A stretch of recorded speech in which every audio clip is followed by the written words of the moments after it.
ناظرین السلام علیکم ورحمۃ اللہ وبرکاتہ۔ خلاصہ قرآن مجید کے سلسلے میں آج ہم نے 11ویں پارے کا مطالعہ کرنا ہے۔ 10ویں پارے سے سورہ توبہ کا مطالعہ چل رہا ہے اور سورہ توبہ کے بڑے مضامین میں غزوہ تبوک ہے، جو رسول اللہ صلی اللہ علیہ وسلم کی اسلام کو غالب کرنے کے لیے ایک ایفرٹ تھی، اسٹرگل تھی، جد و جہد تھی، یعنی جہاد، اس کا آخری مارکہ تھا۔ شروع کی آیات کے اندر اللہ سبحانہ و تعالیٰ نے خاص طور پہ جو آپ صلی اللہ علیہ وسلم کے ساتھی تھے کہ جنہوں نے اسلام کو جزیرہ نما عرب کے اندر غالب کرنے میں اپنے خون اور پسینے کی محنت شامل کی، ان کو ایک خراج تحسین پیش کیا اور ان کے مقام اور مرتبے کو بیان کیا۔ والسابقون الاولون من المہاجرین والانصار، تو اللہ سبحانہ و تعالیٰ یہ کہہ رہے ہیں کہ مہاجرین اور انصار دو گروہ تھے، ایک جو مکہ سے ہجرت کر کے گیا اور دوسرے انصار وہاں کے جو مدینہ کے لوکل لوگ تھے۔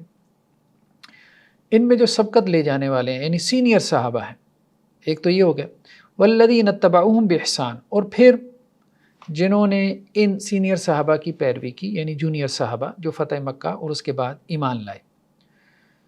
جیسا کہ سورہ حدید کے اندر بھی کہا گیا کہ جو فتح مکہ سے پہلے ایمان لے کے آئے اور جنہوں نے قتال کیا وہ ان کے برابر نہیں ہیں جنہوں نے فتح مکہ کے بعد جو ہے وہ قتال کیا اور فتح مکہ کے بعد ایمان قبول کیا۔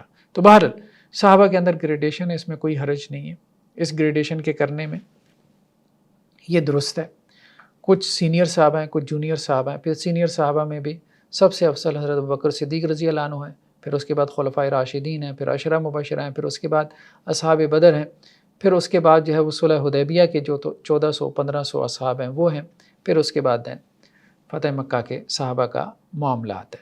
تو صحابہ اکرام کے معاملے میں دونوں قسم کے صحابہ کے بارے میں، جو سینئر صحابہ ہیں جو اسلام میں سبقت لے گئے، پہلی جنہوں نے اسلام قبول کر لیا اور اسلام کے لیے جن کی قربانیاں زیادہ ہیں، اور وہ جنہوں نے فتح مکہ کے بعد جو ہے وہ جہاد اور قتال کیا اور انفاق کیا، یہ دونوں قسم کے صحابہ کے بارے میں اللہ تعالیٰ نے کیا کہا؟ رضی اللہ عنہم ورضوا، اللہ ان سے راضی، وہ اللہ سے راضی ہیں، اور ساتھ میں ان کو جنت کی بشارت بھی دی۔ وَأَعَدَّ لَهُمْ جَنَّاتٍ تَجْرِي تَحْتَهَا الْأَنْهَارُ، اللہ نے ان دونوں کے لیے، سینئر اور جونیئر صحابہ دونوں کے لیے، جو فتح مکہ سے پہلے ایمان لے کے آئے، فتح مکہ کے بعد ایمان لے کے آئے، وہ جو سابقون الاولون ہیں مہاجرین اور انصار میں سے، اور وہ جنہوں نے مہاجرین اور انصار میں سے سابقون الاولون کی پیروی کی، اتباع کی، یعنی بعد میں آنے والے، ان سب کے لیے، بلکہ قیامت تک جو لوگ آئیں گے وہ سب بھی اس میں شامل ہیں جو صحابہ کرام کے منہج کے اوپر ہیں، صحابہ کے متبع ہیں، فالوورز ہیں، ہاں سوائے اس کے کہ جو صحابہ کرام کو برا بلا کہنے والے ہیں، صحابہ پہ طعن و تشنیع کا دروازہ کھولنے والے ہیں۔ تو صحابہ کرام کے جنتی ہونے کی بشارت مہاجرین اور انصار، ایک بات تو یہ ہوگی ان کے جنتی ہونے کی بشارت، اور پھر ان میں سے جو سابقون الاولون ہیں ان کی بھی جنتی ہونے کی بشارت، اور پھر جو ان کے جونیئر ہیں جو بعد میں ایمان لے کے آئے ان کی جنتی ہونے کی بشارت، یہ ہمیں قرآن میں ملی۔ تو اب صحابہ کے اوپر طعن کا دروازہ کھولنا، اللہ کے رسول صلی اللہ علیہ وسلم کے ان ساتھیوں کے اوپر، اور قرآن مجید کا ہم مطالعہ کریں، قرآن تو ہم پڑھتے نہیں ہیں، کہ مختلف غزوات جن کا تذکرہ قرآن نے کیا تفصیل سے، غزوہ احد، غزوہ بدر، غزوہ تبوک، اس کے اندر صحابہ کی کیا قربانی ہے، تو یہ دین ایسے تو نہیں ہم تک پہنچ گیا، ان کی قربانیوں سے ہم تک پہنچا ہے۔ اس لیے آپ صلی اللہ علیہ وسلم فرمائے بہترین زمانہ میرا زمانہ، اور اس کے بعد جو میرے زمانے کے بعد کا زمانہ ہے یعنی صحابہ کا زمانہ، وہ بہترین زمانہ ہے، پھر اس کے بعد کا زمانہ یعنی تابعین کا زمانہ، تو یہ خیر القرون کے لوگ ہیں، بہترین لوگ ہیں۔ اگر اللہ کے رسول صلی اللہ علیہ وسلم کی صحبت میں جو لوگ رہے ہیں ان کا تزکیہ نہ ہو سکا، تو پھر ہم اور آپ کیسے جو ہے یہ دعویٰ کر سکتے ہیں کہ جی ہمارا تزکیہ جو ہے وہ رسول اللہ صلی اللہ علیہ وسلم کی صحبت کے بغیر ہی ہو گیا؟ تو یہ درست نہیں ہے۔ ٹھیک ہے، صحابہ کرام کو ہم یہ نہیں کہتے کہ وہ انبیاء کی طرح معصوم ہیں، لیکن چھوٹی چھوٹی باتوں کے اوپر ان پر طعن کے دروازے کھولنا ہے، جیسا کہ ہمارے ہاں بعض یوٹیوبرز کا معاملہ ہے، ٹھیک ہے، کہ صحابہ کرام کے اوپر طعن و تشنیع کرتے ہیں اور عجیب انداز میں جو ہے وہ جونیئر صحابہ کے بارے میں طعن کا دروازہ کھولا جاتا ہے اور تحقیر کا اور استہزاء کا انداز اختیار کیا جاتا ہے۔ ٹھیک ہے، اختلافات ہوئی صحابہ میں، اختلافات تو آپ کے گھر میں بھی ہو جاتے ہیں، آپ کے اماں ابا کے بھی اختلافات ہو جاتے ہیں۔ اگر آپ کے اماں ابا کے اختلافات ہوں اور اماں ابا ایک دوسرے کو کوئی باتیں کہیں، تو کیا وہ سب پبلک میں چوراہے میں بیان کرنا ضروری ہے آپ کے لیے؟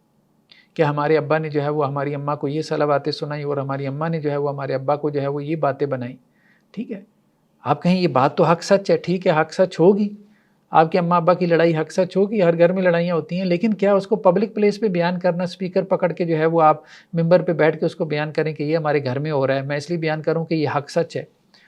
تو یہی معاملہ ہے کہ بڑے لوگ جو ہے وہ اگر ان کی کوئی کمی کوتاہی آپ کے سامنے آ بھی جاتی ہے، جن کی دین کے لیے بڑی قربانیاں ہیں۔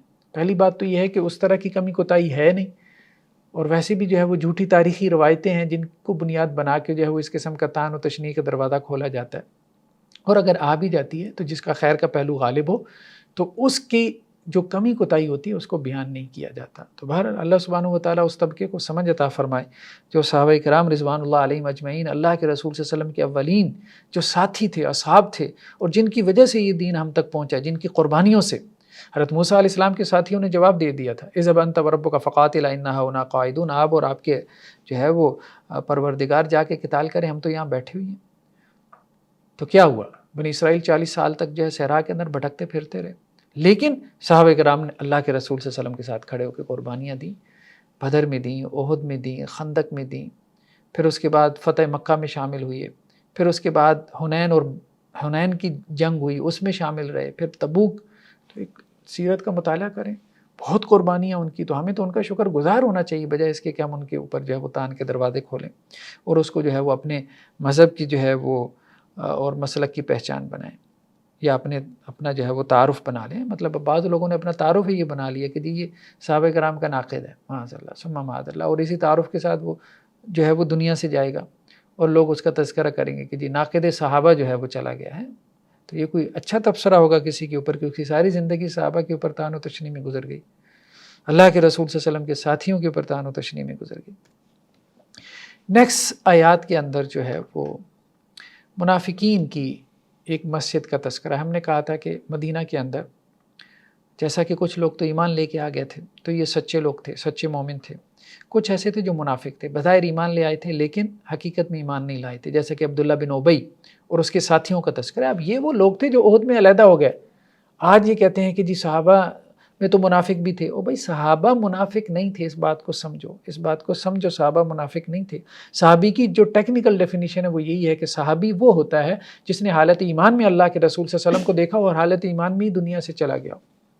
تو جو تو منافق تھے وہ تو احد میں علیحدہ ہو گئے، 1000 میں سے 300 علیحدہ ہو گئے، ان میں سے بھی بعض کو اللہ نے توبہ کی توفیق دی، انہوں نے توبہ کر لی، لیکن بعض نے نہیں کی۔ تو ان کا معاملہ تو واضح تھا، سب کو پتہ تھا۔ تو باقی جن صحابہ کے اوپر طعن کا دروازہ کھولا جاتا ہے تو وہ تو جلیل القدر صحابہ ہیں، جلیل القدر صحابہ ہیں کہ جن کی صحابیت میں کوئی شک و شبہ نہیں ہے، بلکہ ان کے بارے میں ہمیں روایات ملتی ہیں ان کے فضائل اور ان کے مناقب کے حوالے سے۔ تو اللہ سبحانہ و تعالیٰ جو ہے وہ ان کو سمجھ عطا فرمائے۔ باقی یہ ہے کہ منافق بھی ایک اعتبار سے اللہ کے رسول صلی اللہ علیہ وسلم کے ساتھی تھے، آپ کے ساتھ ہی ہوتے تھے۔ تو صاحب یا اصحاب کا لفظ قرآن نے استعمال کیا، اصحاب النار جیسے قرآن کی اصطلاح ہے، جہنم کے ساتھی۔ تو اس کا مطلب یہ تو نہیں ہے کہ اب وہ جو ہے وہ جہنم کے ساتھی سے کیا مراد ہے؟ بھائی جو جہنم میں رہنے والے ہیں، تو جو آپ صلی اللہ علیہ وسلم کے ساتھ منافق رہتے تھے تو ان کو بھی بعض اوقات جو ہے وہ اصحاب کہہ دیا گیا، لغوی اعتبار سے، لنگوسٹیکلی، لٹرلی۔ باقی یہ ہے کہ صحابی جو ہے ٹیکنیکلی ڈیفینیشن کے اعتبار سے اصطلاحی طور پہ اس سے مراد جو ہے وہ صحابہ کرام کی جماعت ہے، ان کے اوپر کسی قسم کا طعن کرنا یہ بالکل بھی درست نہیں ہے۔ تو منافقین نے جو ہے وہ ایک مسجد بنائی تھی مدینہ کے گرد و نواح میں، اور اس کو کمین گاہ بنا لیا تھا، اور اسلام کے خلاف سازشیں کرتے تھے وہاں بیٹھ کے، بلکہ جو لوگ جو ہے وہ اسلام کے خلاف سازشیں کر رہے ہوتے تھے ان کے ساتھ وہ روابط بھی بڑھاتے تھے۔ تو اب انہوں نے کیا کام کیا کہ اللہ کے رسول صلی اللہ علیہ وسلم کو دعوت دی کہ آپ ہماری مسجد میں آئیں اور آپ امامت کروائیں، نماز پڑھائیں۔ تو آپ صلی اللہ علیہ وسلم کو روک دیا گیا۔ یہ مسجد ضرار ہے، یہ اسلام کو ضرر پہنچانے کے لیے، گزند اور نقصان پہنچانے کے لیے یہ مسجد کھڑی کی گئی ہے۔ تو اس سے کیا معلوم ہوا ان آیات سے کہ بعض اوقات ہو سکتا ہے کہ ایک عمل بظاہر نیکی کا عمل ہو، لیکن وہ لوگ در حقیقت نیکی نہیں چاہتے، وہ اصل میں فساد برپا کرنا چاہتے ہیں مسلم معاشرے کے اندر، جیسا کہ منافقین کر رہے تھے۔ تو آپ صلی اللہ علیہ وسلم کو مطلع کر دیا گیا، فرما دیا گیا کہ آپ نے ان کی مسجد میں جا کے نماز نہیں پڑھانی، بلکہ آپ اس مسجد میں جا کے نماز پڑھائیں جو کہ متقی لوگوں کی مسجد ہے۔ مسجد قباء جو کہ مسجد نبوی سے کچھ فاصلے پہ تھی، پھر آپ صلی اللہ علیہ وسلم وہاں جا کے جو ہے وہ نماز پڑھا کرتے تھے۔ آپ صلی اللہ علیہ وسلم کا معمول تھا مسجد قباء میں، کیونکہ اس کے نمازی پرہیزگار تھے، متقی، مخلص تھے، سنسیئر تھے، اللہ اور اس کے رسول صلی اللہ علیہ وسلم کے ساتھ جو ہے وہ اخلاص رکھنے والے تھے۔ تو یہاں پہ یہی بات بیان کی گئی ہے کہ جن لوگوں نے مسجد ضرار تعمیر کی، ٹھیک ہے، مسلمانوں میں تفریق پیدا کرنے کے لیے، وہی مسلمانوں کو پھاڑنے کے لیے۔ مسجد ضرار کون سی مسجد ضرار ہے کہ جہاں مسلمانوں کو بانٹا جا رہا ہے، مسلمانوں کو جو ہے وہ تقسیم کیا جا رہا ہے، مسلمانوں کو ایک دوسرے کے خلاف کھڑا کیا جا رہا ہے، یہ بیسیکلی مسجد ضرار ہے۔ تو فرمایا کہ یہ تو اللہ اور اس کے رسول کے خلاف جنہوں نے جو ہے وہ اعلان جنگ کر رکھا ہے، یہ تو ان کی کمین گاہیں ہیں ایسی مسجدیں، وہاں پہ آپ نے نہیں جانا، وہاں پہ آپ نے نہیں جانا۔ تو آپ اس مسجد میں آپ کھڑے نہیں ہوں گے. ہاں البتہ وہ مسجد لمسجد اسس علی التقوی من اول یوم حق ان تقوم فیہ، جس مسجد کی بنیاد پہلے دن سے تقوی پہ رکھی گئی وہاں آپ جائیں، مسجد قباء. اور اس کے جو لوگ ہیں، اس کے جو نمازی ہیں، قرآن نے ان کی تعریف کی، یحبون ان یتطہروا، واللہ یحب المطہرین، وہ بہت پاکیدہ رہنے والے ہیں. تو صحابہ نے ان سے پوچھا بھی کہ قرآن نے تمہاری پاکیزگی کی تعریف کی ہے تو اس کی کیا وجہ ہے؟ تو انہوں نے کہا کہ ہم جب طہارت کے لیے جاتے ہیں بیت الخلاء تو ہم پہلے مٹی کے ڈھیلے استعمال کرتے ہیں، پھر اس کے بعد پانی استعمال کرتے ہیں، یعنی 2 مرتبہ ہم طہارت حاصل کرتے ہیں. تو اس لیے اللہ نے ہماری تعریف بیان کی. تو آج تو خیر مٹی کا ڈھیلا استعمال کرنے کی ضرورت نہیں ہے، لیکن یہ ہے کہ ہمارے پاس صابن وغیرہ ہوتا ہے واش روم میں، تو صابن سے اپنے آپ کو صاف کرنا، بلکہ بچوں کو بھی عادت ڈالنی چاہیے، اور اس کے ساتھ پانی کو استعمال کرنا بہت ضروری ہے. کیونکہ ہمارے جسم کے وہ مقامات جہاں سے گندگی اور نجاست نکلتی ہے، ٹھیک ہے، مقد یا دوسرے جو مقامات ہیں جہاں پسینہ وغیرہ بہت زیادہ آتا ہے، خاص طور پہ بغلیں وغیرہ، تو ان کو اچھے طریقے سے صاف رکھنا اور ان کو خوشبو لگانا تاکہ انسانی جسم سے جو ہے وہ بدبو نہ آئے، گندگی اور نجاست کا ڈھیر نہ بن جائے. تو یہ طہارت جو ہے وہ ہمارے دین کا بنیادی حکم ہے، اور اللہ تعالیٰ طہارت کو پسند کرتے ہیں. انسان ظاہری طور پہ پاک صاف رہے گا، طاہر رہے گا، تو اندر اس کے قلب کی بھی طہارت حاصل ہوگی، اندر اس کے باطن پہ بھی اچھا اثر پڑے گا. تو منافقین جو ہے، جو نفاق والا عمل ہے اس سے دور رہنا ہے. جیسے ہمارے یہاں بہت سی NGOs ہیں، وہ جو ہے وہ ویلفیئر کے نام کے پیچھے کیا کرتی ہیں؟ پاکستان کے خلاف سازشیں کر رہی ہوتی ہیں، اسلام کی جو ہے وہ جڑوں میں بیٹھنے کی کوشش کر رہی ہوتی ہیں، لیکن بظاہر کیا ہے کہ جی بچوں کے تحفظ کے لیے، چلڈرن جو ہے ان کی سیفٹی کے لیے ہم نے یہ NGO بنا رکھی ہے، لیکن باہر سے فنڈنگ ہو رہی ہوتی ہے. ان کے پیچھے جو ہے وہ ہڈن آبجیکٹیوز کچھ اور ہوتے ہیں بالکل، جن کو وہ پورا کرنے کے لیے جو ہے وہ بظاہر انہوں نے کوئی اور نام دے رکھا ہوتا ہے. تو بظاہر جو ایکٹیویٹی ہوتی ہے، اس ظاہری ایکٹیویٹی کو دیکھ کے ہم اس کو نیکی کا عمل نہیں کہہ سکتے جب تک کہ اس کے پیچھے جو اس کی انٹینشن ہے وہ بہترین نہ ہو، اچھی نہ ہو، وہ خیرخواہی والی نہ ہو. نیکسٹ آیات میں ایک معاہدے کا تذکرہ ہے جو اللہ سبحانہ و تعالیٰ کہہ رہے ہیں میرے اور اہل ایمان کے درمیان ہے. تو اللہ تعالیٰ یہ کہہ رہے ہیں کہ اہل ایمان، میں نے تمہاری جان تمہارا مال دونوں خرید لیے ہیں جنت کے بدلے میں، یعنی تم اپنا جان اپنا مال مجھے دے دو اور اس کے بدلے میں تمہیں جنت دوں گا. تو اللہ نے تم سے یہ سودا کیا، یہ ڈیل کی ہے اللہ نے تم سے، اللہ سے یہ ڈیل کر لو. لیکن یہاں پہ کیا ہوتا ہے؟ پولیٹیکل پارٹی سے یہ ڈیل ہوتی ہے، مطلب ایک اپنے جو ہے پولیٹیکل لیڈر کے لیے لوگ اپنی جان مال سب کچھ لگا دیتے ہیں، بس کو پارٹی کا ٹکٹ مل جائے گا، لیکن وہ بھی نہیں ملتا. اور بعض کو تو بیچاروں کو وہ بھی امید نہیں ہوتی، خواہ مخواہ جھوٹے نعروں کی بنیاد پہ جو ہے وہ اپنی ساری انرجی اور اپنی ساری توانائی جو ہے وہ کسی پارٹی کے لیے لگا دیتے ہیں، دنیا کے لیے لگا دیتے ہیں. اللہ تعالیٰ کہہ رہے ہیں کہ یہ ڈیل میرے ساتھ کرو، میرے ساتھ کرو، یہ جان مال کا سودا میرے ساتھ کرو اور اس کے بدلے میں تمہیں جنت دوں گا. یقاتلون فی سبیل اللہ فیقتلون ویقتلون، یہ لوگ اللہ کے راستے میں قتال کرتے ہیں اور قتل ہوتے بھی ہیں، قتل کرتے بھی ہیں. تو اللہ کا یہ وعدہ ہے کہ اللہ تعالیٰ ان کو جنت دیں گے، اور یہ وعدہ تورات میں بھی ہے، انجیل میں بھی ہے، قرآن میں بھی ہے. اور دیکھو اللہ سے بڑھ کے کون اپنے وعدے کو پورا کرنے والا ہے؟ اور جن لیڈرز کے پیچھے، ریلیجس لیڈرز ہوں، پولیٹیکل لیڈرز ہوں، جن کے پیچھے یہاں پہ تم جو ہے وہ اپنا سب کچھ قربان کیے جا رہے ہو، انہوں نے تمہیں کیا دینا ہے؟ کچھ بھی نہیں دینا، ان کے ہاتھ میں تو کچھ بھی نہیں ہے. وہ سب جھوٹے وعدے کرنے والے. وہ الیکشن سے پہلے جو ہے وہ آتے ہیں، ایک ان کی مہم ہوتی ہے اور ہر علاقے میں جا کے جو ہے وہ پارٹیاں بڑے بڑے اجلاسات کرتی ہیں، بڑے بڑے دعوے کرتے ہیں، آپ کی گلیاں پکی کروا دیں گے، سیوریج کا نظام ٹھیک کروا دیں گے، آپ کے ہاں جو ہے وہ لائٹ آ جائے گی، گیس کے کنیکشن بحال ہو جائے گا، نوکریاں دلوا دیں گے، آپ کے علاقے کے مسائل حل کریں گے. اور اس کے بعد آپ کو نظر ہی نہیں آتے جب ان کو سیٹ مل جاتی ہے، جب وہ الیکشن میں جیت جاتے ہیں. لیکن دیکھو یہ تو جھوٹے وعدے جو لوگ کرتے ہیں دنیا کی چھوٹی سی جو ہے وہ خیر کے بدلے، دنیا کی چھوٹی سی جو ہے وہ نعمت کے بدلے، چھوٹے سے کام کے بدلے تم ان کے لیے سب کچھ قربان کر دیتے اور اس کا بھی پتہ نہیں ہوتا کہ وہ تمہیں ملنے والی ہے کہ نہیں. تو اللہ کے لیے، اللہ سے یہ وعدہ کرو اور پھر اس وعدے کے اوپر خوشخبری حاصل کرو. فاستبشروا ببیعکم الذی بایعتم بہ، جنہوں نے یہ اللہ سے سودا کر لیا اس پہ وہ خوش ہوں. اللہ کے لیے، اللہ کے دین کے لیے، اس کی خاطر جو ہے وہ جان دینا، اس کی خاطر اپنے مال کو لگانا، جان بھی لگانا، مال بھی لگانا. جان مال لگانے سے یہ بھی مراد ہے کہ اپنے اوقات کار لگائے، اپنا وقت لگائے ہیں. اللہ کے دین کے لیے لگانے سے کیا مراد ہے؟ مطلب اب تو ہمارے پاس سب سے بڑی جو ایکٹیویٹی ہے وہ دعویٰ ایکٹیویٹی ہے. اگر نان مسلم سوسائٹی میں ہے تو لوگوں کو مسلمان کریں، اس طرف راغب کریں، اور اگر مسلم سوسائٹی میں، مسلم معاشرے میں ہے تو پھر کیا کریں؟ پھر لوگوں کو دین کے اوپر لے کے آنے کی جد و جہد کریں، کوشش کریں، ایفرٹ کریں کہ لوگ دین کو پریکٹس کریں. اور وہ دین جو کتاب و سنت سے ثابت ہو رہا ہے، وہ نہیں جو ہمارے ہاں جو ہے وہ ہر قسم کا ایک قسم کا کلچرل دین ہے یا بہت سے جو ہے وہ لوگوں نے بنا لیا ہے. نیکسٹ آیات میں جو ہے وہ مشرکین کے لیے مغفرت کی دعا کرنے سے منع کیا گیا، بھلے وہ آپ کے والدین ہی کیوں نہ ہو۔ اللہ کے نبی صلی اللہ علیہ وسلم سے کہا گیا کہ کسی نبی کے لیے یہ جائز نہیں، اور نہ ہی اہل ایمان کے لیے یہ جائز ہے کہ وہ مشرکین کے لیے استغفار کریں، ان کے لیے دعا کریں، چاہے وہ ان کے قریبی رشتہ دار کیوں نہ ہو، جبکہ واضح ہو چکا کہ مشرک جو ہے وہ جہنم میں جائے گا۔ اللہ سبحانہ و تعالیٰ نے واضح کر دیا ہے کہ مشرک کی مغفرت نہیں ہوگی، تو اب مشرک کے لیے دعائیں مغفرت نہیں ہے۔ اللہ کے رسول وسلم کے چچا جو ابو طالب تھے، تو آپ صلی اللہ علیہ وسلم نے آخر وقت میں ان سے کہا تھا کہ میرے کان میں کلمہ پڑھ لیں، میں اللہ کے ہاں جو ہے وہ درخواست کروں گا، اللہ سبحانہ و تعالیٰ آپ کو معاف کر دیں گے۔ لیکن حضرت ابو طالب کے قریب بیٹھے تھے ابو جہل اور بڑے بڑے سرداران قریش، تو انہوں نے کہا، آر دلائی ان کو، حضرت ابو طالب کو، کہ آپ اپنے باپ دادا کے دین سے پھر جائیں گے؟ تو پھر انہوں نے یہی کہا کہ میں عبد المطلب کے دین پہ جو ہے وہ فوت ہوتا ہوں، اور اسی پہ ان کی وفات ہوئی۔ اگرچہ اللہ کے رسول صلی اللہ علیہ وسلم کی صحیح حدیثوں میں ہے کہ آپ صلی اللہ علیہ وسلم نے فرمایا کہ حضرت ابو طالب نے جو میری تائید کی، جو میری نصرت کی، بہت تائید اور نصرت کی حضرت ابو طالب نے آپ صلی اللہ علیہ وسلم کی، تو اس کے بدلے میں اللہ سبحانہ و تعالیٰ انہیں جہنم کا سب سے ہلکا عذاب دیں گے۔ لیکن یہ ہے کہ استغفار کی اجازت نہیں دی گئی آپ صلی اللہ علیہ وسلم کو، اپنے چچا کے لیے بھی نہیں دی گئی۔ نیکسٹ آیات میں غزوہ تبوک میں کچھ صحابہ کرام جو ہے وہ پیچھے رہ گئے تھے۔ اچھا، کچھ تو منافق تھے جن کا تذکرہ لاسٹ ایپیسوڈ میں گزرا کہ وہ آپ صلی اللہ علیہ وسلم کے پاس آ کے بہانے بناتے تھے کہ ہمارے یہ مسائل ہیں، وہ مسائل ہیں، جس کی وجہ سے ہم جنگ میں نہیں جا سکتے۔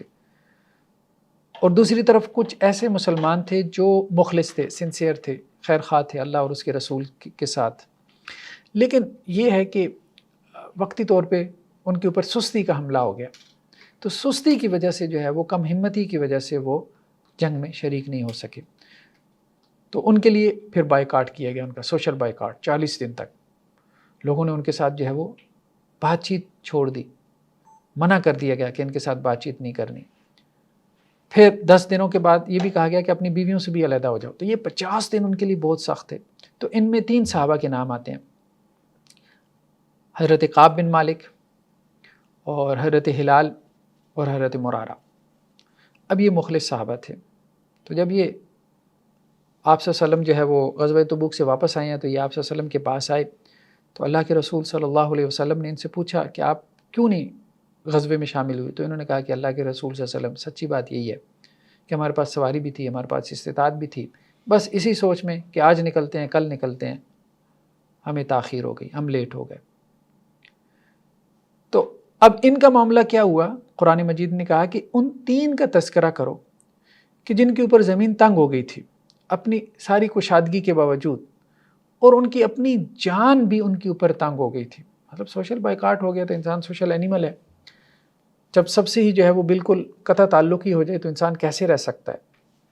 بہت زیادہ تنگی انہوں نے محسوس کی، اور انہوں نے یقین کر لیا کہ اب اللہ کے علاوہ کوئی جائے پناہ نہیں ہے، تو پھر اللہ نے ان کی توبہ قبول کی۔ بے شک اللہ تعالیٰ توبہ قبول کرنے والا، رحم کرنے والا ہے۔ اب ان کے لیے ایک اور آزمائش یہ تھی کہ مختلف جو قبائل کے سردار تھے، جو کہ کافر اور مشرک قبائل تھے، یا بعض جو چھوٹی چھوٹی سلطنتیں تھیں، ان کے جو کنگز تھے، جو بادشاہ تھے، وہ بھی ان کو لالچ دے رہے تھے کہ محمد صلی اللہ علیہ وسلم نے تمہارے ساتھ جو ہے وہ بہت برا کیا ہے، جو تمہارا سوشل بائیکاٹ ہو رہا ہے، تمہاری مجبوریاں تھیں، یہ تھیں وہ تھیں، اس لیے تم نہیں نکل پائے، تو تم ہمارے پاس آ جاؤ، ہم تمہاری بہت جو ہے وہ عزت اور احترام اور تمہاری ریسپیکٹ کریں گے۔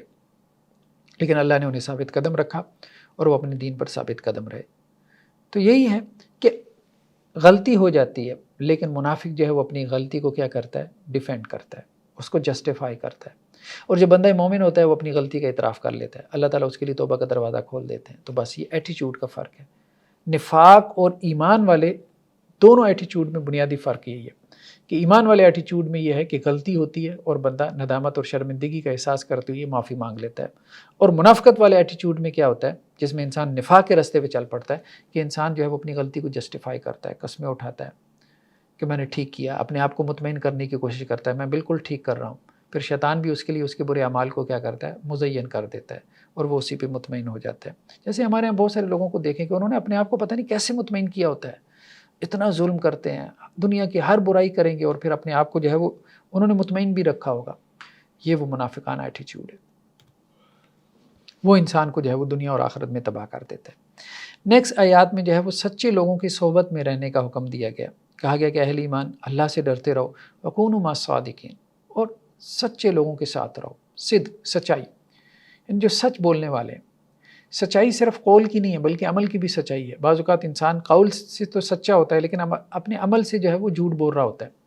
تو جس میں قول اور عمل دونوں سچائی ہوں، یہ صادق ہے، ان لوگوں کی صحبت میں رہو، کیونکہ نیک لوگوں کی صحبت میں آپ رہیں گے۔ خاص طور پہ نیکی سے مراد کیا ہے؟ سچے لوگ، سچا آدمی جو ہے، سچا کھرا آدمی، یعنی جس کے بارے میں آپ کہیں کہ یار یہ جھوٹ نہیں بولے گا، ایسے آدمی کی صحبت میں رہیں، ایسے آدمی کی صحبت میں رہیں۔ اس کی صحبت آپ کی زندگی میں تبدیلی لے آئے گی۔ اللہ کے رسول صلی اللہ علیہ وسلم نے فرمایا کہ جب تم کسی عطر بیچنے والے کے پاس بیٹھتے ہو تو اگر تمہیں عطر نہ بھی ملے، یعنی وہ تمہیں گفٹ اور ہدیہ نہ بھی کرے یا تم خرید نہ بھی سکو، تو پھر بھی کم از کم خوشبو تو اس کی پالو گے۔ اسی طرح سے اگر کسی بھٹی والے کے پاس بیٹھو گے جو کہ بھٹی کے اندر جو ہے وہ کچھ تپا رہا ہے یا کچھ بنا رہا ہے، تو اور کچھ نہ حاصل ہو تو کم از کم دھواں یا کوئی آگ کی چنگاری تمہارے کپڑوں کے اوپر پڑ کے اس کو جلا کے راکھ کر دے گی۔ تو یہی اچھی اور بری صحبت کی مثال ہے۔ اچھی صحبت سے کچھ نہ کچھ آپ کو اچھا حاصل ہوگا، اور بری صحبت سے، برے دوستوں کی صحبت سے آپ کو برا حاصل ہوگا۔ تو انسان بیسیکلی جو ہے وہ اپنے دوستوں کے دین پر ہوتا ہے، تو اس لیے دوستوں میں جو ہے وہ اچھے دوست اختیار کرے، اچھی صحبت اختیار کرے، اچھے کولیگز، اچھے پڑوسی، یہ اللہ کی بہت بڑی نعمت ہے۔ اچھے رشتہ دار، اس کے اوپر اللہ کا جو ہے وہ شکر ادا کرتے رہنا چاہیے۔ اگر نہ ہو تو پھر اچھے دوست بنائیں۔ اچھی کمپنی جسے کہتے ہیں، بہت ضروری ہے اچھی کمپنی۔ آپ نیک اس وقت تک نہیں ہو سکتے جب تک آپ کو جو ہے وہ اچھی کمپنی میسر نہ آ جائے، یعنی عام طور پہ تو یہی صورتحال ہے، ورنہ تو اگر برے ماحول کے اندر ہیں تو بہت مشکل ہو جائے گا نیکی کرنا۔ نیکسٹ آیات کے اندر جو ہے وہ اللہ کے دین کے لیے سفر کرنا، یعنی اللہ کے دین کا جو علم ہے اس کو حاصل کرنے کے لیے سفر کرنا، اس کی اہمیت کو بیان کیا جا رہا ہے، اور کہا جا رہا ہے کہ اہل ایمان کیوں نہ ایسے ہوا کہ تمہارے اندر میں سے ہر بڑے قبیلے میں سے، گروہ میں سے ایک چھوٹا سا کوئی گروپ نکلتا اور وہ اللہ کے رسول صلی اللہ علیہ وسلم کے پاس آ کے مدینہ میں دین کی سوجھ بوجھ حاصل کرتے اور پھر واپس جا کے اپنے قبیلے اور قوم اور خاندان والوں کو ڈراتے۔ شاید کہ ان میں سے کچھ لوگ ڈر جاتے۔ تو تھا یہی کہ مدینہ میں جو لوگ تھے وہ تو آپ صلی اللہ علیہ وسلم کی مجلس میں بیٹھے رہتے تھے، وہ تو آپ صلی اللہ علیہ وسلم سے جو ہے وہ علم حاصل کرتے رہتے تھے۔ اب یہ بھی تھا کہ چونکہ ڈیزرٹ تھا، عرب میں بہت سے بدو قبائل تھے جو کہ صحرا میں اسی طرح سے بکھرے پڑے تھے، ان میں سے کچھ لوگ ایمان لے آتے تھے، تو ان کو کہا گیا کہ جو ایمان لے آئے تو اب وہ مدینہ میں آئیں، آپ صلی اللہ علیہ وسلم سے دین کا علم سیکھیں، کتاب و سنت کا علم سیکھیں، اور پھر واپس جا کے اپنی قوم، قبیلے اور کنبے کے لوگوں کو کیا کریں؟ ڈرائیں، انذار کریں، تاکہ ان میں سے کچھ لوگ جو ہے وہ ڈر جائیں اور ایمان لے آئیں اور اللہ کے راستے کے اوپر چل پڑیں۔ تو یہ ہے تفقہ فی الدین، یعنی دین میں گہری سوجھ بوجھ حاصل کرنا۔ اور دین میں گہری سوجھ بوجھ حاصل کرنے کا آبجیکٹیو کیا؟ انذار ہے، لوگوں کو اللہ سے ڈرانا، آخرت سے ڈرانا، تاکہ وہ اللہ کے دین کے اوپر آ جائیں۔ نیکسٹ آیات کے اندر جو ہے یہ بات بیان کی گئی ہے کہ قرآن مجید کی جو آیات ہیں ان کا اثر تو ہے قرآن کی آیات میں، اللہ کا کلام ہے، لیکن ان کا اثر بندہ مومن پہ اور ہوتا ہے، منافق پہ بالکل اور ہوتا ہے۔ اس کی وجہ یہ ہے کہ انسان کو خود بھی جو ہے وہ ریسیپٹیو موڈ میں ہونا چاہیے اگر وہ قرآن مجید سے جو ہے وہ اثر لینا چاہتا ہے، اور اگر وہ ریپلسو موڈ میں ہے، منافقانہ ایٹیچیوڈ ہے اس کے اندر، تو پھر ظاہری بات ہے کہ قرآن مجید کی طرف سے جو بھی اثر آئے گا، جو بھی نورانیت اور برکت آئے گی، وہ اس کو جو ہے وہ پھینک دے گا، اس کو دور کر دے گا۔ تو فرمایا گیا کہ جب بھی کوئی صورت نازل ہوتی ہے تو یہ جو منافق ہیں یہ آپس میں ایک دوسرے سے پوچھتے ہیں مذاق کرتے ہوئے کہ کس کا ایمان زیادہ بڑا ہے، مطلب یہ صورت یا آیات سننے سے کسی کا ایمان بڑا ہے؟ بتاؤ تو صحیح یار، کتنا ایمان بڑا ہے تمہارا؟ اس طرح سے پوچھتے تھے، مذاق اڑاتے تھے، کیونکہ قرآن میں آیا ہے کہ جب قرآن مجید کی آیات کی تلاوت کی جاتی ہے تو اہل ایمان کا ایمان بڑھ جاتا ہے۔ تو اب وہ کہتے تھے کہ یار ہم بھی تو مومن ہیں، ہمارا تو نہیں بڑا، کتنا بڑا ہے یار تم بتانا ذرا۔ تو ان کو پھر جواب میں کہا جا رہا ہے کہ جو تو اہل ایمان ہے واقعتاً فزادتہم ایمانا، ان کا ایمان بڑھ جاتا ہے قرآن کی آیات سے، اور وہ خوش ہوتے ہیں جب قرآن کی آیات نازل ہوتی ہیں۔ جو لوگ روزانہ قرآن کی تلاوت کرتے ہیں خاص نصاب کے ساتھ، ان کو معلوم ہے کہ اس کی کتنی برکات ہیں، اس کی کتنی نورانیت ہے۔ اور جن لوگوں کے دلوں میں نفاق کی بیماری ہے، فزادتہم رجسا الی رجسہم، تو قرآن پڑھنے سے ان کا ایمان نہیں بڑھے گا، ان کے اندر تو گندگی ہے، ان کی تو گندگی غلاظت اور نجاست میں اضافہ ہوگا، ان کے اندر نفاق کی گندگی ہے، غلاظت ہے، نجاست ہے، اس کا اضافہ ہوگا ان کے اندر۔ وماتوا وہم کافرون، اور وہ کافر ہو کے ہی مریں گے۔ تو یہ معاملہ ہے کہ منافق کو کوئی فائدہ نہیں ہوگا، پہلے سے اندر جو ہے وہ قرآن کے بارے میں غلاظت اور گندگی اور نجاست جو ہے وہ رکھی ہوئی ہے، تو اب قرآن پڑھنے سے اس کو کیا فائدہ ہوگا؟ اب تو وہ قرآن میں سے مین میخ نکالے گا، غلطیاں نکالے گا، آبجیکشن اور اعتراضات ڈھونڈے گا۔ تو یہ معاملہ ہے۔ بندہ مومن کو جو اس میں سے خیر چاہتا ہے اس کو خیر ملتا ہے، قرآن سے بہت خیر ملتا ہے، اور اس کو بہت فرق بھی ڈالتا ہے، یعنی اس کا ریلیجس ایکسپیرینس بندہ مومن کا بالکل ڈفرینٹ ہوتا ہے، منافق کا بالکل جو ہے وہ ڈفرینٹ ہوتا ہے، جو اس کی جو ہے وہ مذہبی واردات ہوتی ہے۔ تو یہ ہے کہ ایک ہی قرآن ہے، مختلف قسم کے قلوب کے اوپر مختلف طرح سے اثر کرتا ہے۔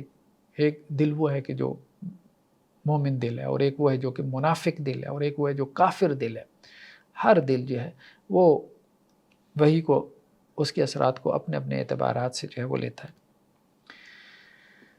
آخری جو آیات ہیں سورۃ توبہ کی، اس میں اللہ کے رسول صلی اللہ علیہ وسلم کا جو اہل ایمان سے ایک تعلق ہے، ایک جذباتی تعلق، اللہ کے رسول صلی اللہ علیہ وسلم کا اپنی امت سے بھی ایک جذباتی تعلق ہے، اس لیے تو آپ صلی اللہ علیہ وسلم راتوں کو اٹھ کے روتے تھے اس امت کے لیے، اور روایتوں میں آتا ہے کہ ایسے روتے تھے کہ جیسے ہنڈیا جو ہے نا جب ابلتی ہے اور اس کے اندر سے پانی جوش مارتا ہے اور آواز آتی ہے، تو ایسے آپ صلی اللہ علیہ وسلم کے سینے سے آواز آتی تھی۔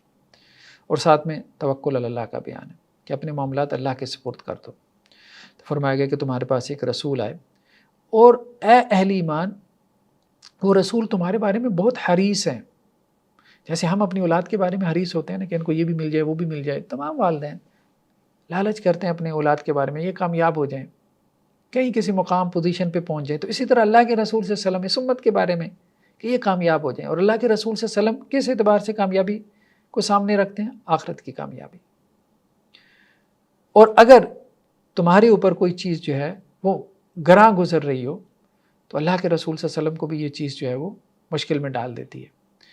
یعنی یہ امت اگر تنگی میں ہو، اس کے اوپر اس امت میں کوئی آزمائش آ جائے تو آپ صلی اللہ علیہ وسلم بھی اس پہ تڑپ اٹھتے ہیں، کیونکہ آپ صلی اللہ علیہ وسلم کا تعلق ہے، آپ کی امت ہے، آپ کی امت ہے۔ جیسے اولاد پہ کوئی جو ہے وہ آزمائش آئے تو والدین کو ساری رات جو ہے وہ نیند نہیں آتی، تو یہی آپ صلی اللہ علیہ وسلم کا تعلق ہے اس امت کے ساتھ۔ اور ساتھ میں کیا کہا گیا کہ یہ اللہ سبحانہ و تعالیٰ سے دعا کرتے رہا کرو، یہ کہتے رہا کرو۔ نبی کریم صلی اللہ علیہ وسلم کی زبانی یہ کہلوایا گیا، حسبی اللہ، اللہ میرے لیے کافی ہے، لا الہ الا هو علیہ توکلت وہو رب العرش العظیم، اس کے سوا کوئی معبود نہیں، اسی پہ میں نے توکل کیا، وہ عرش عظیم کا مالک ہے۔ آپ صلی اللہ علیہ وسلم 7 مرتبہ یہ کلمات صبح اور 7 مرتبہ شام کو پڑھتے تھے، یعنی اپنے معاملات اللہ کے سپرد کرنا، اسی کو توکل کہتے ہیں۔ توکل یہ بھی نہیں ہے کہ بالکل ہاتھ پہ ہاتھ جو ہے وہ رکھ کے بیٹھ جائے اور کوئی کام نہ کرے، نہیں، توکل یہ ہے کہ جتنی ایفرٹ کر سکتے ہیں اتنی ایفرٹ آپ کریں، اور اس کے بعد اپنے معاملات جو ہے وہ اللہ کے سپرد کرتے ہیں، یہ توکل ہے۔ نیکسٹ سورہ یونس ہے۔ سورہ یونس بھی مکی صورت ہے، اور مکی صورتوں کے جو مضامین ہیں، توحید ہے، توحید کا بیان، رسالت یعنی رسولوں کا بیان، رسولوں کے جو پچھلے قوموں کے احوال ہیں، واقعات ہیں، قصے ہیں، ان کا بیان، اور پھر آخرت کا بیان، جنت جہنم کا بیان۔ تو اللہ سبحانہ و تعالیٰ جو ہے وہ سورہ یونس کی شروع کی آیات میں ایک انسانی رویے کا تذکرہ کر رہے ہیں، اور قرآن مجید کا یہ ایک بڑا موضوع ہے کہ قرآن جو ہے وہ انسانی رویوں کا ذکر کرتا ہے کہ وَإِذَا مَسَّ الْإِنسَانَ ضُرٌّ دَعَانَا لِجَنبِهِ أَوْ قَاعِدًا أَوْ قَائِمًا، جب انسان کو کوئی تکلیف پہنچتی ہے تو وہ ہمیں پکارتا ہے، پہلو کے بل لیٹا ہوگا پھر بھی اللہ کو پکار رہا ہوگا، بیٹھا ہے پھر بھی پکار رہا ہے، کھڑا ہے پھر بھی پکار رہا ہے، ہر حال میں اللہ کی طرف متوجہ ہے۔ یعنی مشکل میں انسان اللہ کی طرف متوجہ ہو ہی جاتا ہے، کوئی بھی تکلیف آ جائے، کوئی آزمائش آ جائے، کوئی روپے پیسے کی آزمائش آ گئی، کوئی کاروبار کی، ملازمت کی، بچوں کی آ گئی۔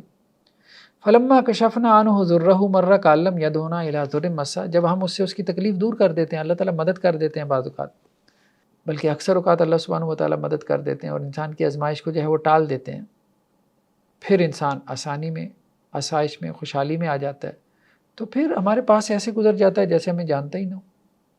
یہ ایسی ہے نا کہ جیسے کسی مشکل وقت میں آپ نے اپنے کسی مسلمان بھائی سے مدد لی، اپنے کسی ریلیٹو سے، رشتہ دار سے، دوست سے مدد لی، پھر جب آپ کا مشکل وقت گزر گیا اور اس کے پاس سے آپ گزرے اور سلام بھی نہ کیا، تو یہی اللہ سبحانہ و تعالیٰ کہہ رہے ہیں کہ انسان تو یہ سوچتا بھی نہیں ہے کہ کبھی تو مشکل میں تھا اور مسجد میں آ کے سجدے پہ سجدے، اور اس کے بعد جب تیری مشکل حل ہو گئی، اب مسجد کے پاس سے گزر جاتا ہے، اذان ہو رہی ہوتی ہے، اور تو ایسے گزر جاتا ہے جیسے تجھے پتہ ہی نہیں کہ کبھی تو مسجد کے اندر جو ہے وہ بڑے سجدے کر کے اللہ سے رو رو کے دعائیں مانگا کرتا تھا کہ یا اللہ یہ آزمائش ڈال دے، یہ کر دے، وہ کر دے ہیں۔ تو ایسے انسان ہو جاتا ہے، انسان ایسے ہو جاتا ہے۔ تو اللہ سبحانہ و تعالیٰ کہہ رہے ہیں کہ ایسے نہیں، تنگی میں اللہ کو یاد کرنا اور آسانی میں اللہ کو بھول جانا، یہ نہیں، یہ ٹھیک نہیں ہے۔ تو جیسے تنگی میں اللہ کو یاد کیا اور اللہ نے تمہاری مشکلات کو آسان کیا، تو اب آسانی میں بھی اللہ کو یاد کرو، آسانی میں بھی اللہ کو یاد رکھو، اور بعض روایتوں میں آتا بھی ہے، آپ صلی اللہ علیہ وسلم نے فرمایا کہ اللہ سبحانہ و تعالیٰ اس بندے کی دعا زیادہ قبول کرتے ہیں تنگی میں، جو آسانی میں اللہ کو یاد رکھتا ہے، جو خوشحالی میں اللہ کو یاد رکھتا ہے۔ دیکھیں نا، جس بندے کے ساتھ آپ کے اچھے تعلقات ہیں، تنگی میں آپ اس کو یاد کریں گے تو وہ بھی جو ہے وہ اس کو محسوس نہیں کرے گا۔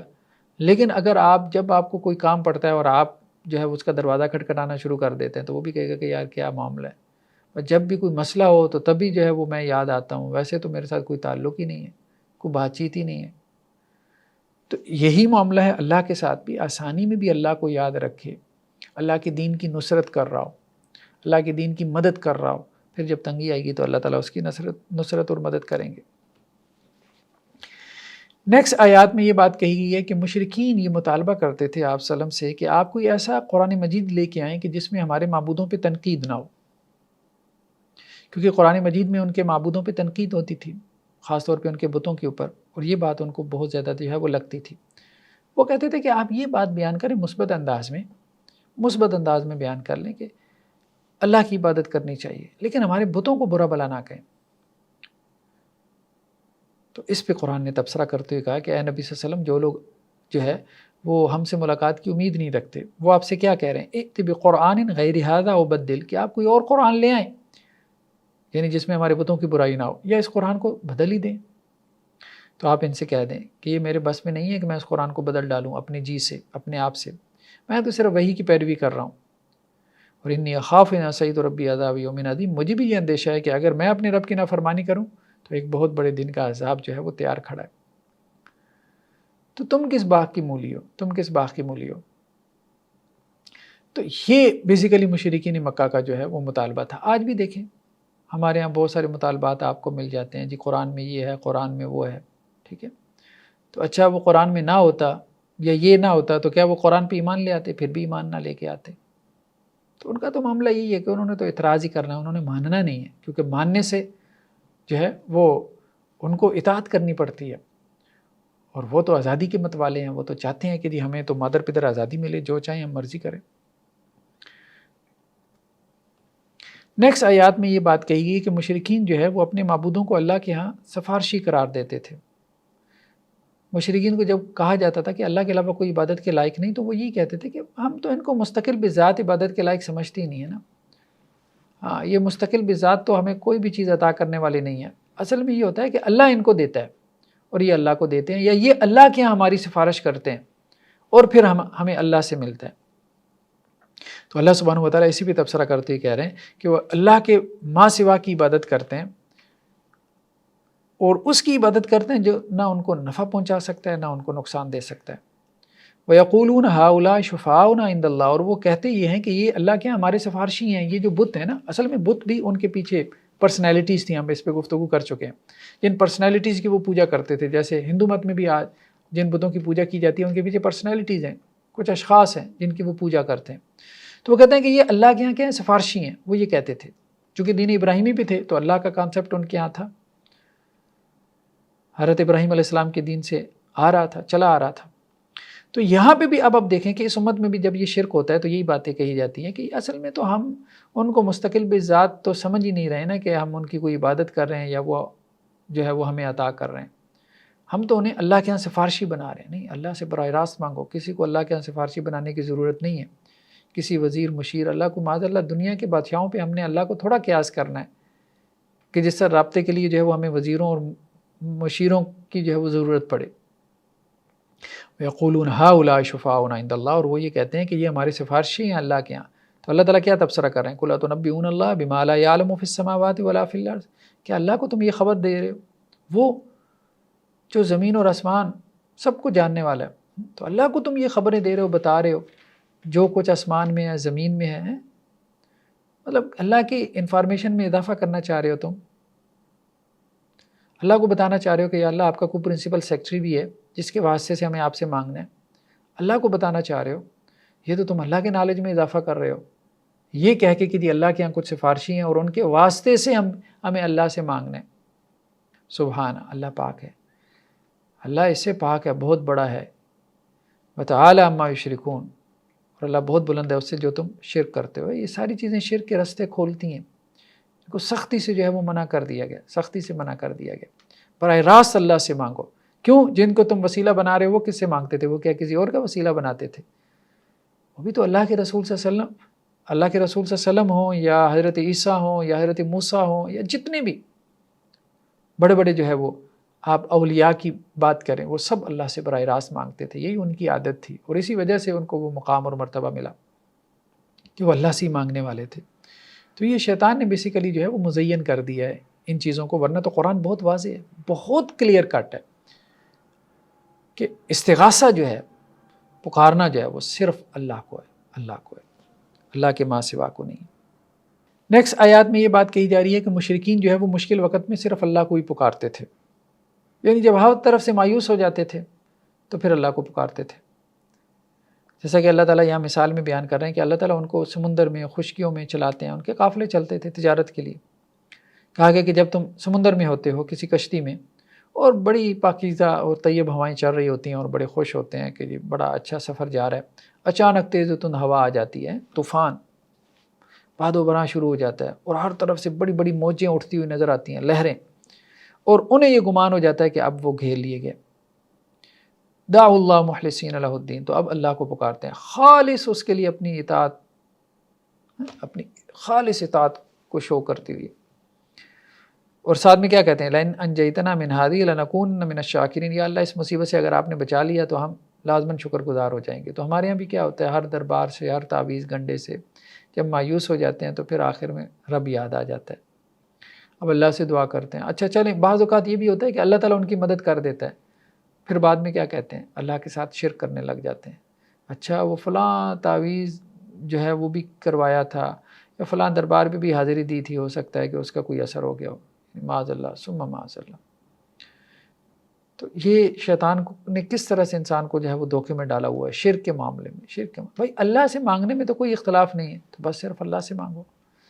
کیا کسی نے منع کیا ہے کہ اللہ سے براہ راست نہیں مانگ سکتے یا یہ کوئی مکروہ عمل ہے؟ سب یہ کہتے ہیں کہ سب سے پسندیدہ عمل یہی ہے کہ صرف اللہ سے مانگو، مستحب اور ریکمینڈڈ یہی ہے. تو وہی کام کریں جو بہترین ہے، اس کام کی طرف کیوں جاتے ہیں کہ جو کم تر ہے. نیکسٹ آیات میں جو ہے وہ دنیا کی زندگی کی مثال دی گئی ہے کہ دنیا کی زندگی کی مثال ایک کھیتی کی سی ہے. فرمایا گیا کہ دنیا کی زندگی کیا ہے کہ جیسے پانی بارش کی مثال ہے، آسمان سے اترتا ہے، پھر اس کے ذریعے سے اناج، فصل، غلہ وغیرہ اگتا ہے اور اس میں سے لوگ بھی کھاتے ہیں، چوپائی بھی کھاتے ہیں. یہی معاملہ انسان کا بھی ہے. انسان بھی کیا اس دنیا میں آتا ہے تو یہ ایک جنریشن ہے نا، ایک نسل ہے. جیسے وہاں پہ ایک فصل ہے، اس فصل کو کون کسان کاٹ لیتا ہے اور اس کے بعد کیا ہے، جب وہ فصل کاٹ لیتا ہے تو اب چورا ہے جو کھیت کے اندر پڑا ہے، پھر دوبارہ جو ہے وہ فصل نئی سیزن کے اندر نئی فصل اگائے گا، کپاس کی ہے، گندم کی ہے، کچھ بھی ہے. یہی معاملہ انسانوں کی فصل کا بھی ہے. اللہ سبحانہ و تعالیٰ یہ فصل بو رہا ہے اور ایک انسانوں کی جنریشن گزر جاتی ہے، دوسری جنریشن آ جاتی ہے، پہلی کا پتہ ہی نہیں چلتا کہاں گئی، پھر سیکنڈ والی آ گئی، پھر تھرڈ. اب اسی طرح سے آپ اب دیکھیں کہ ہمارے ہاں جیسے کمپیوٹرز میں بھی جنریشنز چل رہی ہیں، تو یہ اللہ کا معاملہ ہے. اللہ بھی جو ہے وہ فصلیں نکال رہے ہیں، اللہ بھی فصلیں نکال رہے ہیں. کہا ہے کہ اسی طرح سے جیسے پہلی والی جنریشن تمہاری غائب ہو گئی، تم نے بھی غائب ہو جانا ہے، تمہاری جگہ دوسری جنریشن آ جائے گی، تو کچھ کر کے جاؤ. کذالک نفصل الآیات لقوم یتفکرون، اسی طرح ہم آیات کو کھول کھول کے بیان کرتے ہیں تاکہ لوگ غور و فکر کریں، سوچیں اور نصیحت حاصل کریں، سبق حاصل کریں. یعنی جتنے لوگ آج موجود ہیں، شاید آج سے 100 سال بعد، 100 سال اگر ہم ایک جنریشن کا لے لیں، 100 سال بعد شاید ہی ان میں سے کوئی ایک ہو، سب جو ہے وہ مر کھپ چکے ہوں گے تقریباً. نیکسٹ آیات میں اللہ سبحانہ و تعالیٰ مشرکین کے جو معبود ہیں ان کے بارے میں بیان کریں کہ قیامت والے دن وہ اپنے فالورز کا جو شرک ہے اس سے بیزاری کا اظہار کریں گے. تو اللہ سبحانہ و تعالیٰ کہہ رہے ہیں قیامت والے دن ہم ان سب کو جمع کریں گے، یعنی جن کی عبادت کی جاتی تھی، جن کو پکارا جاتا تھا، اور وہ جو ان کی عبادت کرتے تھے. پھر جو لوگ شرک کرتے تھے، اللہ کے ساتھ پارٹنر تلاش کرتے تھے، ان کو کہا جائے گا کہ بھائی کھڑے ہو جاؤ اپنی جگہ پہ ذرا، اور پھر ان کے شریک بھی وہ بھی کھڑے ہو جائیں گے جن کو وہ اللہ کے ساتھ شریک ٹھہراتے تھے. ٹھیک ہے، لیکن علیحدہ علیحدہ جو ہے وہ گروہ بن جائیں گے. وقال شرکاء ما کنتم ایانا تعبدون، اب جن کی وہ عبادت کرتے تھے وہ تو کہیں گے یا اللہ یہ تو ہماری عبادت نہیں کرتے تھے، یہ تو ہماری عبادت نہیں کرتے تھے، یعنی ہمیں تو پتہ بھی نہیں کہ یہ ہماری عبادت کرتے تھے۔ حضرت عیسیٰ علیہ السلام انکار کر دیں گے کہ انہوں نے مجھے اللہ کا بیٹا بنا لیا، یا اللہ مجھے تو نہیں پتہ تھا، میں نے تو انہیں کہا بھی نہیں، مجھے تو یہ بھی نہیں معلوم کہ اللہ کا بیٹا بنا کے میری پوجا کرتے تھے۔ ہمارے ہاں اس امت میں بھی جیسے اولیاء اللہ کی پوجا شروع کر دی گئی، ان سے استغاثہ شروع ہو گیا۔ شاہ عبد القادر جیلانی علیہ الرحمہ وہ قیامت والے دن اللہ کی جناب میں کہیں گے یا اللہ مجھے تو پتہ ہی نہیں میری قبر پہ جو ہے وہ یہ ہو رہا تھا۔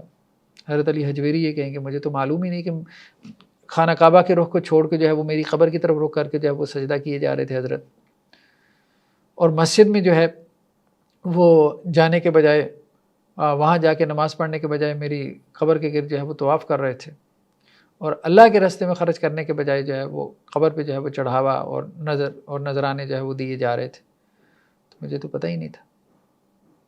تو وہ جن کو اللہ کا پارٹنر ٹھہراتے تھے وہ سب بیزاری کا اظہار کریں گے، یا اللہ ہمارا ان سے کوئی تعلق نہیں ہے۔ یہ جو ہے وہ اپنی طرف سے بڑا تعلق بنائے پھرتے ہوں گے کہ یہ ہمیں جو ہے وہ قیامت والے دن کام آئیں گے، اور ہم یہ کر رہے ہیں وہ کر رہے ہیں۔ ہم نے دربار کے جو ہے وہ ڈبے میں اتنے پیسے ڈال دیے، وہ پیسے بھی جا کے جو ہے وہ وہاں کا جو گدی نشین ہے اس کے کھاتے میں گئے، اور اس نے جا کے پتہ نہیں کہاں جا کے وہ لگائے ہیں۔ اکثر و بیشتر تو ان میں سے جو ہے وہ نشے کے اندر ہی لگا دیتے ہیں، افیون چرس پوری کرنے میں ہی لگا دیتے ہیں۔ جیسی درباروں کی صورتحال ہے، جا کے دیکھیں کون سا کرائم ہے جو درباروں پہ جا کے نہیں ہو رہا، مزاروں پہ جا کے ہیں۔ چائلڈ ابیوز وہاں پہ ہو رہا ہے، ایڈلٹری زنا وہاں پہ ہو رہی ہے، فاحشہ عورتیں وہاں پہ جا کے کھڑی ہوں گی، شرک وہاں پہ ہو رہا ہے، وہاں پہ جو ہے وہ آپ کو ملنگ بیٹھے نظر آئیں گے جو بھنگ گھوٹ گھوٹ کے پی رہے ہیں، چرس افیون وہاں پہ بہت زیادہ چلتی ہوئی آپ کو نظر آ رہی ہے، اور اس کے پیچھے جو اس گدی کے لیے جو جھگڑے ہوتے ہیں، پیچھے قتل و غارت ہوتی ہے، کبھی اس کو دیکھیں، اور پھر جو گدی نشین ہے ان کی شکل و صورت کو دیکھیں، اور ان کے جو ہے وہ اعمال اور کرتوت دیکھیں، ان کا دین سے کیا تعلق ہے۔ یہ صورتحال ہے۔ یہ بیسیکلی یہ شرک کیا ہے؟ ایک ظلم کا نظام ہے، ظلم کا نظام ہے۔ توحید کیا ہے؟ عدل کا نظام ہے، اور شرک ظلم کا نظام ہے۔ وہ ظلم کا نظام ہمیں نظر آتا ہے، اگر اس میں کوئی خیر کا پہلو ہوتا ہے تو یہ اتنی برائیاں کیوں جڑی ہوتی ہیں اس سب کے ساتھ؟ بہرحال وہ شرک نے جو ہے وہ اور برائیوں کو بھی جنم دیا، وہ سب ہمیں نظر آتی ہیں مزاروں کے اوپر، درباروں پہ۔ تو کہا جا رہا ہے کہ وہ جن کو وہ اللہ کا شریک ٹھہراتے تھے، جن سے امیدیں لگائے بیٹھے تھے، وہ تو انکار کر دیں گے، تو وہ تو بیزاری کا اظہار کریں گے، چاہے ہمارا ان سے کوئی تعلق نہیں۔ فَكَفَىٰ بِاللَّهِ شَهِيدًا بَيْنَنَا وَبَيْنَكُمْ إِن كُنَّا عَنْ عِبَادَتِكُمْ لَغَافِلِينَ۔ ہم تو تمہاری عبادت سے غافل تھے، ہمیں تو پتہ ہی نہیں ہے تم ہمیں پکار رہے تھے، ہمیں پتہ ہوتا تو ہم تمہیں منع کر دیتے۔ نیکسٹ آیات میں قرآن مجید کے بارے میں کہا جا رہا ہے کہ اس جیسا کلام لانا ممکن نہیں ہے، اور یہی اس کے سچا کلام یا اللہ کا کلام ہونے کی دلیل ہے۔ تو اے نبی صلی اللہ علیہ وسلم، یہ آپ کو کہتے ہیں کہ آپ نے قرآن اپنی طرف سے گھڑ لیا، بنا لیا، جیسا کہ مشرکین یہ دعویٰ کرتے تھے کہ آپ کو کوئی اجمی غلام جو ہے وہ آ کے پڑھاتا ہے، سکھاتا ہے، اس نے آپ کو پڑھنا لکھنا سکھایا ہے، جس کی بنیاد پہ آپ نے جو ہے یہ کلام ترتیب دیا ہے۔ جیسے وہ کہتے تھے کہ کوئی شاعر ہوتا ہے اور شاعری کرتا ہے، تو اسی طرح آپ صلی اللہ علیہ وسلم بھی معاذ اللہ شاعر ہیں، اور یہ آپ کی شاعری ہے، یہ اللہ کا کلام نہیں ہے، اس قسم کی باتیں کرتے تھے، مختلف دعوے تھے ان کے۔ تو کہا جا رہا ہے کہ اگر یہ کہتے ہیں کہ آپ صلی اللہ علیہ وسلم نے یہ کلام جو ہے وہ اپنی طرف سے بنایا ہے، یعنی یہ قرآن مجید آپ کی تصنیف ہے، تو آپ انہیں کہیں فَأْتُوا بِسُورَةٍ مِثْلِهِ، اس جیسی ایک صورت ہی لے آؤ۔ وَدُعُوا مَنِ اسْتَطَعْتُم مِّن دُونِ اللَّهِ إِن كُنتُمْ صَادِقِينَ، اللہ کے علاوہ جتنے ہیں سب اپنے بڑے بڑے شعراء، خطباء، عربی زبان کے ماہرین، سب کو اکٹھا کرو اور قرآن جیسی ایک صورت لے آؤ۔ اگر تم محمد صلی اللہ علیہ وسلم کا کلام ہے تو تم لے آؤ گے، اور اگر اللہ کا کلام ہے تو کبھی نہیں لا سکو گے۔ بَلْ كَذَّبُوا بِمَا لَمْ يُحِيطُوا بِعِلْمِهِ وَلَمَّا يَأْتِهِمْ تَأْوِيلُهُ، بلکہ انہوں نے جھٹلایا اس کو کہ جس کا وہ اپنے علم سے احاطہ نہیں کر سکے، ان کا علم ہی محدود ہے، وہ پہچان ہی نہیں سکے چھوٹے تھوڑے سے علم کے ساتھ۔ یہ سائنس کا علم فلاں یہ وہ ہے، کتنا علم ہے سائنس کا ان کے پاس۔ اب ان کو بھی سمجھ میں آ رہی ہے کہ یہ یونیورس بہت وسیع ہے، ہمیں تو کچھ بھی نہیں پتہ، اب ہمیں یہی پتہ ہے کہ ہمیں کچھ بھی نہیں پتہ۔ اتنے چھوٹے سے علم کے ساتھ یہ اتنے بڑے علم کو، جو قرآن کا علم ہے، جو اللہ کے پاس سے آیا ہے، اس کا احاطہ کیسے کر سکتے ہیں؟ اس کی باتوں کا احاطہ کیسے کر سکتے ہیں؟ اس کو کیسے سمجھ سکتے ہیں؟ اس کے لیے تو ایمانی پرسپیکٹیو چاہیے، ایمان چاہیے اس کو سمجھنے کے لیے، اتنا محدود سا علم نہیں۔ تو اے نبی صلی اللہ علیہ وسلم، ان سے پہلے لوگ بھی اسی طرح سے جھٹلاتے رہے، تو یہ دیکھ لیں پہلے لوگوں کو کیا انجام ہوا ہے، تو ان کا بھی وہی ہو جائے گا۔ اللہ سبحانہ و تعالیٰ باقی ہے، ازل سے ہے، انسان آ رہے ہیں جا رہے ہیں بس۔ نیکسٹ آیات میں یہ بات کہی جا رہی ہے کہ نبی کے پاس یہ اختیار نہیں ہے کہ وہ اپنے آپ کو نفع اور نقصان پہنچا سکے، یہ نبی کے پاس اختیار نہیں ہے، یہ اللہ کی ذات ہے جو کسی کو فائدہ دیتی ہے یا کسی کو نقصان پہنچاتی ہے۔ تو اے نبی صلی اللہ علیہ وسلم آپ ان کو کہہ دیں کہ میں تو اپنی ذات کے لیے بھی یہ اختیار نہیں رکھتا کہ میں اپنے آپ کو کوئی نفع یا کوئی نقصان پہنچا سکوں، مگر جو اللہ چاہے۔ لکل امت اجل، ہر امت کے لیے جو ہے وہ ایک وقت مقرر ہے، اور جب ان کا مقررہ وقت آ جاتا ہے تو نہ وہ اس سے آگے بڑھیں گے اور نہ ہی وہ اس سے پیچھے ہٹیں گے۔ تو نفع نقصان جو ہے یہ بیسیکلی توحید ربوبیت، نفع نقصان دنیا کی کسی چیز میں بھی نہیں ہے، مادے میں بھی نہیں ہے، میٹر میں بھی نہیں ہے۔ ہاں یہ بھی نہیں ہے کہ اس کا تو انکار کر دیں کہ نفع نقصان جو ہے وہ نبی نہیں دے سکتا، اور پھر مادے کے اندر نفع نقصان جو ہے وہ مان کے بیٹھا ہوا اور اپنے آپ کو مواحد سمجھ رہا ہو۔ نہیں، ہر چیز سے جو ہے وہ نفع اور نقصان کی جو ہے وہ نفی کرنی ہے۔ سب کچھ اللہ سے ہوتا ہے، اللہ کے غیر سے کچھ بھی نہیں ہوتا۔ اللہ کا غیر کون ہے؟ اللہ کے غیر مطلب چھری سے کچھ بھی نہیں ہوتا، اصل میں تو اللہ کا حکم ہے جس کی وجہ سے چھری جو ہے وہ کاٹتی ہے، ٹھیک ہے۔ دوائی سے کچھ بھی نہیں ہوتا، اصل میں تو اللہ کا حکم ہے جس کی وجہ سے شفا ملتی ہے، ٹھیک ہے۔ تو یہ کوئی بھی چیز ہے، یہ جو ہمیں فزیکل لاز نظر آتے ہیں، فزیکل لاز ہی ہو رہا ہے نا، بھائی فزیکل لاز بھی تو اللہ کی کریشن ہے، اللہ کی کریشن ہے۔ جب اللہ تعالیٰ چاہتے ہیں تو وہ فزیکل لا عمل ہی نہیں کرتا، اسی کو تو میریکل کہتے ہیں۔ جب چاہتے ہیں اللہ تعالیٰ جو ہے وہ دخل اندازی کر کے جو ہے وہ اس قانون کو جو اللہ نے خود بنایا اس کو اللہ تعالیٰ توڑ دیتے ہیں۔ تو یہ ہے کہ نفع و نقصان صرف اور صرف اللہ کی ذات کے پاس ہے۔ نیکسٹ آیات میں قرآن مجید کی جو ہے وہ مقام اور مرتبے کو بیان کیا گیا، کہا گیا کہ دیکھو تمہارے رب کی طرف سے تمہارے پاس ایک نصیحت آئی ہے، اور یہ شفا ہے، یہ قرآن کیا شفا ہے؟ کس کے لیے شفا ہے؟ لما فی الصدور، جو سینوں میں بیماری ہیں ان کے لیے شفا ہے۔ سینے دل کی بیماری ہے، کفر ہے، نفاق ہے، عجب ہے، خود پسندی ہے، تکبر ہے، ریا ہے، مختلف قسم کی بیماریاں جو انسان کے دل میں آ جاتی ہیں، بغض ہے، نفرت ہے، کینہ ہے، حسد ہے، یہ سب بیماریوں کے لیے یہ قرآن شفا۔ قرآن پڑھو تمہارا دل صاف ہو جائے گا، اور جب دل صاف ہوگا تو پھر تمہارا تزکیہ نفس ہوگا۔ تو قرآن مجید نے جو پرسنالٹی ڈیولپمنٹ کا کانسیپٹ دیا ہے تو وہ سب دل کی اصلاح کے اوپر فوکس کرتا ہے۔ پہلے دل کو صاف کرو، دل صاف ہوگا تو پھر تمہارا سارا وجود جو ہے وہ صاف ہو جائے گا، اور تمہارا وجود صاف ہوگا تو تمہارے رویے بہتر ہو جائیں گے۔ فرمایا گیا کہ یہ قرآن جو ہے وہ دلوں کی بیماریوں کے لیے شفا ہے۔ ہاں قرآن اس معنی میں شفا نہیں کہ اس کا تعویذ بنا کے لٹکا لیں۔ اب شہد شفا ہے تو شہد کو گلے میں تھوڑا لٹکا لیتا ہے کہ اس کی بوتل لٹکا لی تو مجھے شفا مل جائے گی۔ بھائی شہد کھائے گا تو ظاہری بات ہے پھر شفا ملے گی۔ تو قرآن کے شفا ہونے کا مطلب یہ ہے قرآن پڑھے، قرآن کو سمجھے، قرآن کو پریکٹس کرے، اس کے اوپر عمل کرے، اور قرآن کو دوسروں تک پہنچائے، اور قرآن کے اوپر سوسائٹی کو کھڑا کرے کہ قرآن کے مطابق جو ہے وہ سوسائٹی اور معاشرہ عمل کرے، پھر قرآن اس معنی میں شفا ہے۔ قل بفضل اللہ وبرحمتہ فبذلک فلیفرحوا، کہہ دیجیے کہ یہ قرآن اللہ کا فضل اور ایسی رحمت ہے کہ اس کے اوپر تمہیں خوشیاں منانی چاہیے۔ اتنی بڑی نعمت اللہ نے تمہیں دی ہے قرآن کی صورت میں۔ وخیر مما یجمعون، جو تم جمع کر رہے ہو وہ سب سے بہتر ہے، یہ قرآن سب سے بہتر ہے۔ نیکسٹ آیات میں یہ بات کہی جا رہی ہے کہ جب بھی تم کوئی نیکی کرتے ہو تو تم اللہ کی نظر میں ہوتے ہو۔ یہ بہرحال اس اعتبار سے بہت زیادہ انسان کو اس سے انسپریشن ملتی ہے ان آیات سے، اور خاص طور پہ یہاں پہ یہ اللہ تعالیٰ یہ بھی کہہ رہے ہیں کہ جب بھی تم کسی بھی حالت میں ہو، وما تتلو منہ من قرآن، یا تم قرآن پڑھ رہے ہو جیسے ہم قرآن پڑھ رہے ہیں، آپ سن رہے ہیں، ٹھیک ہے، ولا تعملون من عمل، یا کوئی بھی تم عمل کر رہے ہوتے ہو، الا کنا علیکم شہودا، ہم تمہیں دیکھ رہے ہوتے ہیں۔ اللہ تعالیٰ کہہ رہے ہیں تم ہماری نظر میں ہو۔ یہ ایسی ہے نا کہ جب آپ کوئی اچھا کام کر رہے ہیں تو آپ کہتے ہیں یار کاش کہ میرے باس کو پتہ چل جائے، اور یہ بھی کہ اگر وہ دیکھ رہا ہو تو کیا ہی خوب ہے کہ میں اس کا کتنا خیر خواہ ہوں۔ تو اللہ تعالیٰ یہی بات کہہ رہے ہیں کہ جب بھی تم کوئی اچھا اور نیکی کا کام کر رہے ہوتے ہو، اپنے اوپر مشقت جھیل کے، محنت کر کے، ایفرٹ کر کے، مجاہدہ کر کے، اسٹرگل کر کے، ٹھیک ہے، اپنے نفس کو مار کے، تو تم ہماری نظر میں ہوتے ہو، ہم تمہیں دیکھ رہے ہوتے ہیں۔ کہ اللہ تعالیٰ کہہ رہے ہیں میں دیکھ رہا ہوتا ہوں کہ میرا بندہ کیا کر رہا ہے، اور اللہ سے کوئی بھی چیز پوشیدہ نہیں ہے، زمین میں کوئی ذرہ ہو یا آسمان میں ہو، چھوٹی ہو بڑی ہو، سب کچھ لکھا ہوا ہے، سب اللہ کی نظر میں ہے، سب اللہ کے سامنے ہے۔ تو اس لیے اس میں مایوسی نہیں ہونی چاہیے۔ انسان کا ڈھیروں خون بڑھ جاتا ہے نا جب اس کو پتہ ہو کہ بھائی جس کے لیے میں نے یہ کام کیا اس کو پتہ چلا ہے کہ میں نے یہ اس کے لیے کیا ہے۔ تو اللہ تعالیٰ تو کہہ رہے ہیں کہ بعد میں بھی نہیں پتہ چلتا، جب کر رہے ہوتے اسی وقت اللہ کے علم میں ہوتا ہے، کیونکہ اللہ تعالیٰ تو سینوں کے بھید بھی جانتا ہے۔ نیکسٹ آیات میں اللہ سبحانہ و تعالیٰ نے اولیاء اللہ کا تعارف کروایا کہ اولیاء اللہ کون ہے۔ فرمایا گیا کہ الا ان اولیاء اللہ لا خوف علیہم ولا هم یحزنون. ایک تو یہ بات کہی گئی کہ اللہ کے جو ولی ہیں ان پہ کوئی خوف نہیں اور نہ ہی وہ غمگین ہوں گے. اور دو صفات بیان کی گئیں اللہ کے ولیوں کی. اللہ کے ولی وہ نہیں ہے کہ جن کے سر پہ کوئی سینگ ہو، نہیں.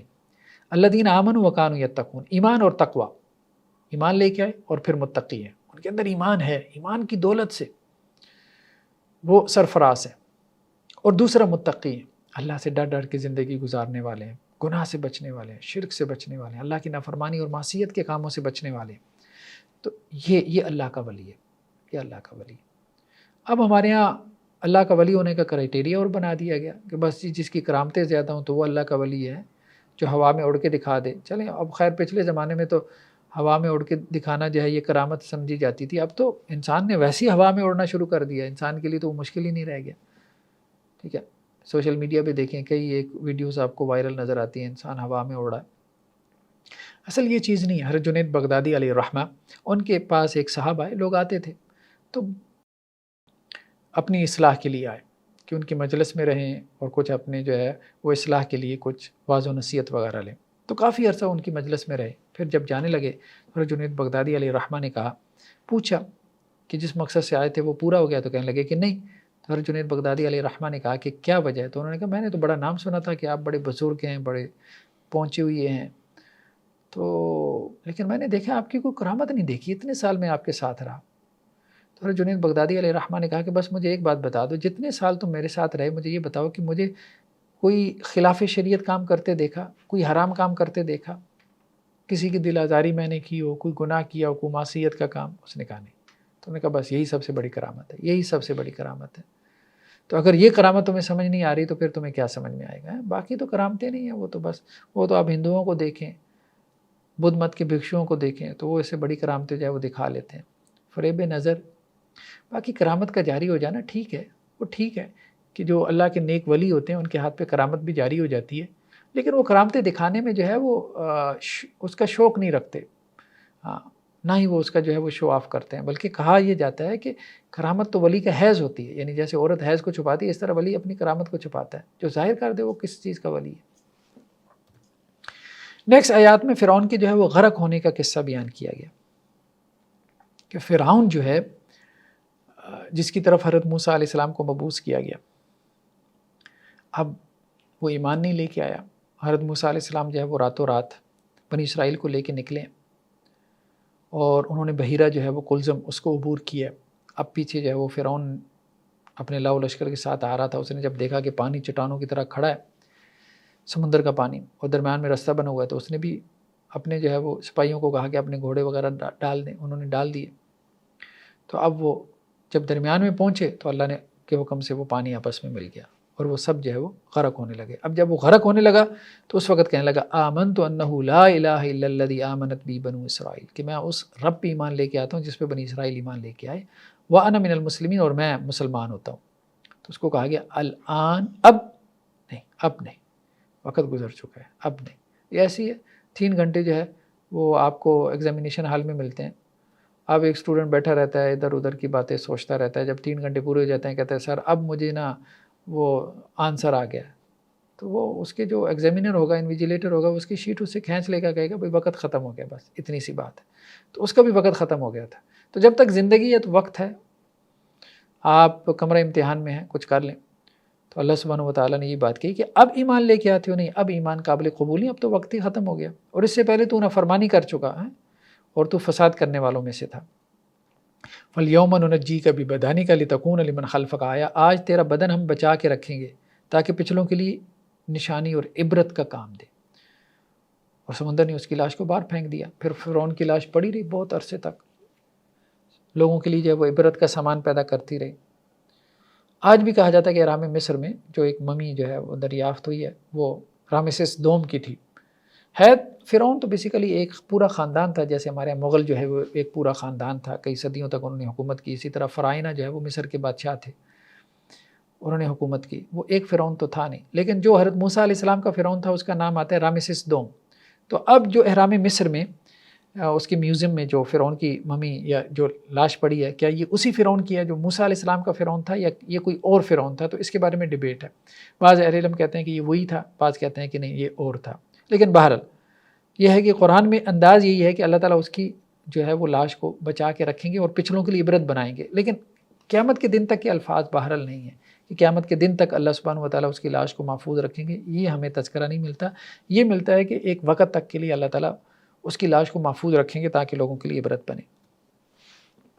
نیکسٹ آیات میں حضرت یونس علیہ السلام کا قصہ جو ہے وہ بیان ہو رہا ہے۔ حضرت یونس علیہ السلام جو ہے یہ ایک بستی کی طرف بھیجے گئے جو نینوا کی بستی کہلاتی ہے، یہ عراق میں، جو قدیم عراق تھا اس کے اندر جو ہے وہ دجلہ اور فرات کے کنارے عام طور پہ بستیاں جو ہے وہ آباد ہوتی تھیں، تو یہ بھی غالباً دجلہ کے کنارے جو ہے وہ یہ ان کی بستی آباد تھی، اور 1 لاکھ کے قریب ان کی آبادی تھی۔ اس زمانے میں 1 لاکھ بڑی آبادی تھی۔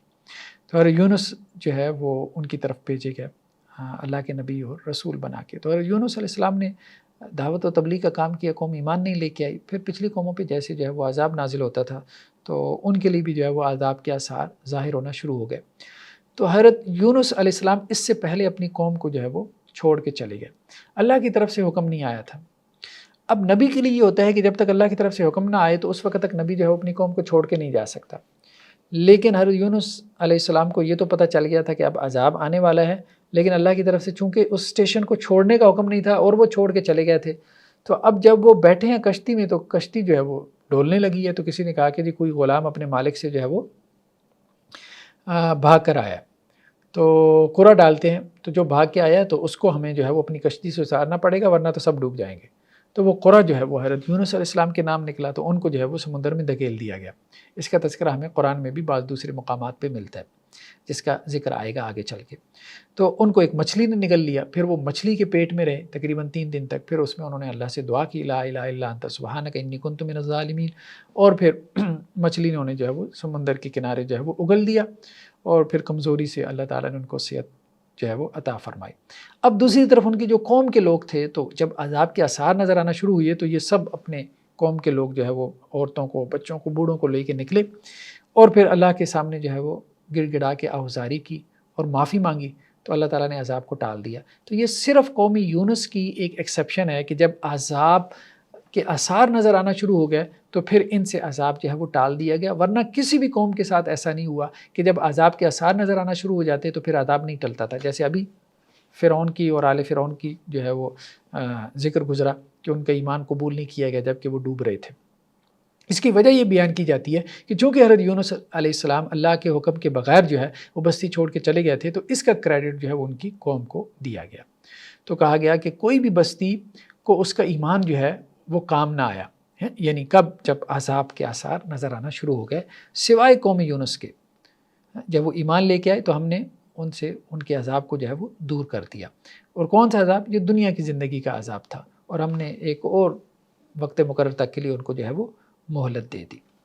اور بعد میں اللہ کے رسول صلی اللہ علیہ وسلم کو کہا جا رہا ہے کہ وَلَوْ شَاءَ رَبُّكَ لَآمَنَ مَنْ فِي الْأَرْضِ كُلُّهُمْ جَمِيعًا، کہ اگر آپ کا رب چاہے تو سب کے سب دنیا میں ایمان لے آئیں، لیکن اللہ تعالیٰ جو ہے وہ زبردستی ایمان نہیں جو ہے وہ چاہتے کہ جی یہ زبردستی ایمان لے کے آئیں۔ اللہ کے لیے کیا مشکل ہے؟ اللہ تعالیٰ کوئی ایسی دلیل اتار دیں کہ ان کی گردن جھکی کی جھکی رہ جائے، ان کے لیے ممکن ہی نہ رہے، لیکن پھر وہ ایمان جو ہے وہ چوائس والا معاملہ نہیں رہ جائے گا، اختیار والا معاملہ نہیں رہ جائے گا۔ تو ایمان بیسیکلی اختیار والا معاملہ ہے، تاکہ اس کی بنیاد پہ کیا ہو؟ اس کی بنیاد پہ پھر اس کی ایویلیویشن ہو، اور اس ایویلیویشن کی بنیاد پہ آخرت میں پھر اس کو ریوارڈ ملے۔ جب ایمان ایک جبر بن جائے گا، اس کے لیے مجبوری بن جائے گی، تو پھر تو ظاہری بات ہے پھر اللہ نے اسے دھکے سے جنت میں جو ہے وہ دھکیلا ہے، وہ اپنی مرضی سے تو جنت میں نہیں گیا، بھائی چوائس تو نہیں گیا۔ تو اس لیے اللہ سبحانہ وتعالیٰ چاہیں تو سب مومن ہو جائیں، لیکن اللہ تعالیٰ یہ نہیں چاہتے۔ افانت تکرہ الناس حتی یکونوا مؤمنین، تو اللہ کے نبی صلی اللہ علیہ وسلم کو بھی کہا گیا کہ کیا آپ لوگوں کو زبردستی جو ہے وہ مومن بنائیں گے؟ بس آپ کا کام لوگوں تک پہنچا دینا۔ نیکسٹ جو ہے وہ سورہ ہود کا آغاز ہوتا ہے 11ویں پارے کے آخر میں، اور یہ آخری آیات ہیں 11ویں پارے کی کہ جن میں حضرت عثمان رضی اللہ عنہ کے بارے میں کہا جاتا ہے کہ یہ ان کی طرف اشارہ ہے، اگرچہ نام تو نہیں ہے قرآن میں، تو بس اشارہ ہے کہ اے نبی صلی اللہ علیہ وسلم کچھ لوگ ایسے ہیں کہ وہ اپنے سینوں کو مروڑتے رہتے ہیں تاکہ وہ اللہ سے چھپ سکیں، اللہ سے پردہ کریں۔ لیکن دیکھو کہ اللہ سے چھپنے کی ضرورت نہیں، اللہ سے پردہ کرنے کی ضرورت نہیں ہے، تمہارا سب کچھ اللہ کے سامنے. تو کہا جاتا ہے کہ کچھ صحابہ میں شرم و حیا زیادہ تھی، جیسے حضرت عثمان رضی اللہ عنہ، کہ جب وہ اپنی اہلیہ کے پاس اکیلے ہوتے تھے تو اس وقت بھی جو ہے وہ اپنے آپ کو چھپانے کی کوشش کرتے تھے، یا جب غسل کے لیے اکیلے ہوتے تھے حمام وغیرہ میں تو اس میں بھی وہ اپنے آپ کو چھپانے کی کوشش کرتے تھے. تو اس کو کہا گیا کہ اللہ سے اپنے آپ کو چھپانے کی ضرورت نہیں ہے. تم اللہ کے سامنے ہوتے ہو جب تم اپنے آپ کو چھپا رہے ہوتے ہو اور جب تم اپنے آپ کو ظاہر کر رہے ہوتے ہو، یعنی کپڑوں میں بھی تم اللہ کے سامنے ہی ہوتے ہو. انہ علیم بذات الصدور، تو اللہ تعالیٰ سینوں کے بھید بھی جانتا ہے. تو مطلب ضرورت سے زیادہ شرم و حیا یہ بھی مناسب نہیں ہے، انسان اس میں بھی اپنے آپ کو جو ہے وہ مشقت میں ڈال دیتا ہے. تو یہ 11ویں پارے کا خلاصہ تھا. اللہ سبحانہ و تعالیٰ سے دعا ہے اللہ تعالیٰ ہمیں جو باتیں کہی ہیں سنی گئی ان پہ عمل کی توفیق نصیب فرمائے. جزاکم اللہ خیر، والسلام علیکم ورحمۃ اللہ وبرکاتہ.